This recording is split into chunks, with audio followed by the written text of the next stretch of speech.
Guys, Odin Hill here with today's lesson.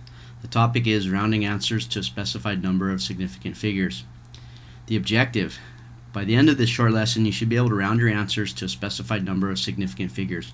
We'll call those sig figs from here on out. This lesson should come after counting sig figs. This is the lesson rounding here, and then after this lesson you'll be learning how to do calculations with sig figs. Why is this important or useful? Well, we'll be specifying the number of sig figs in this lesson. Normally it'll be determined by the degree of precision allowed by your measuring devices. Rounding to the correct number of sig figs maintains consistency between the precision of your calculated answers and that of your measurements. In other words, the number that your calculator spits out may be too precise or not precise enough and will need to be adjusted before recording your answer. Let's review the general rules for rounding before we move on. Then we can take a look at how this applies to sig figs. So let's do a pair share. If you're working with someone else right now, turn to that person and share the general rules for rounding. If you're working alone, just reflect on those yourself or write them down. Go ahead and pause the video and take care of that. Alright, the rules for rounding. If the number ends in a 1, 2, 3, or 4, round down. That means leave a 0 in that number's place and leave the number to the left unchanged. If the number ends in a 5, 6, 7, or 8, or 9, round up. Leave a 0 in that number's place and increase the number to the left by 1. Let's look at some examples to make this clearer. To keep things simple, we'll leave units out for the time being. Let's round the following numbers to the specified number of sig figs. Okay, in our first example, 3528.17, and they're asking for you to round this off to 5 sig figs. So what we want to do in this case is look to the 6th sig fig. Always look one more to the right of the one we're interested in. If we want 5 sig figs, we got to look at the 6th sig fig and decide whether to round up or down. Now you can apply your rounding rules, your general rounding rules we just discussed.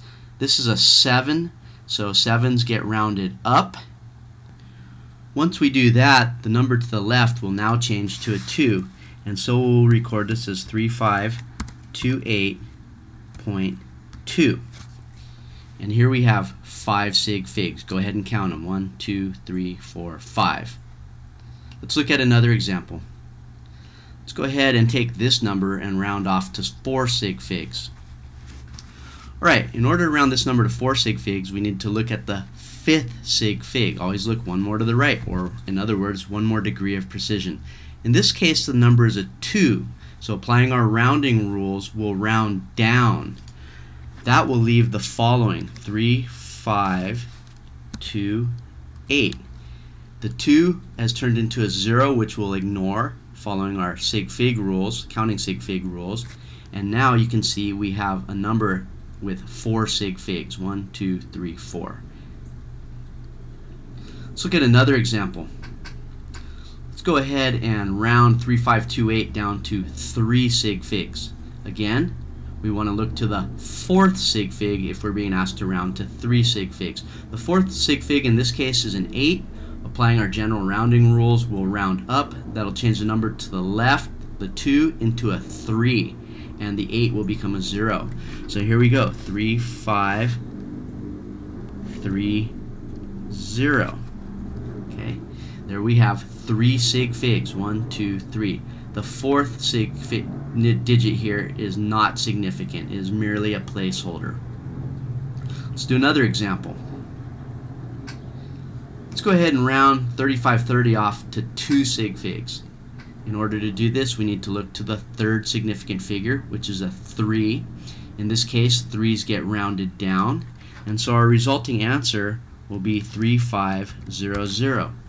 Again, the zeros are merely placeholders. We only have 2 sig figs here.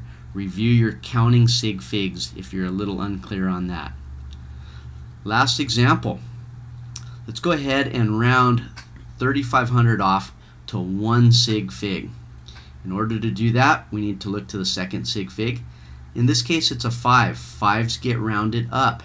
So we'll change the 5 into a 0, and the number to the left, the 3, will move up 1 In other words, it'll become a 4. So our final answer will be 4,000.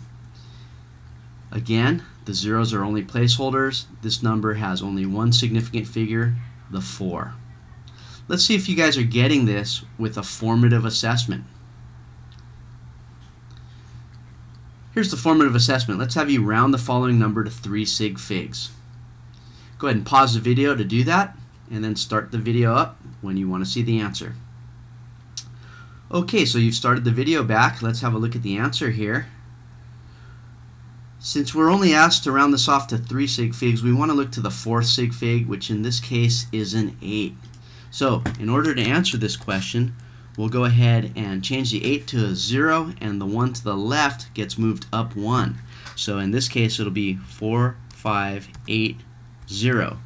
All the other numbers after the decimal place are not significant and would actually increase the precision if we recorded them. We do not want to change the number of sig figs that we're looking for. We're only looking for 3 sig figs in this case. So this is the correct answer here, 4580, 4,580. 3 sig figs. So let's review our rounding rules for sig figs. Always look one more place to the right, or in other words, one more degree of precision of the number of sig figs needed. Apply the general rounding rules to this number. Record your answer and check that it has the right number of sig figs. So hopefully you feel comfortable with the objective. Again, the objective is that by the end of this short lesson you should be able to round answers to a specified number of sig figs. Good luck with your calculations involving sig figs. And don't forget to take the quiz, post a comment, this is mandatory, and also take the survey. They're all located on the blog where you found this video. P.S. If you're still not clear, you might want to review the counting sig figs and then watch this video again.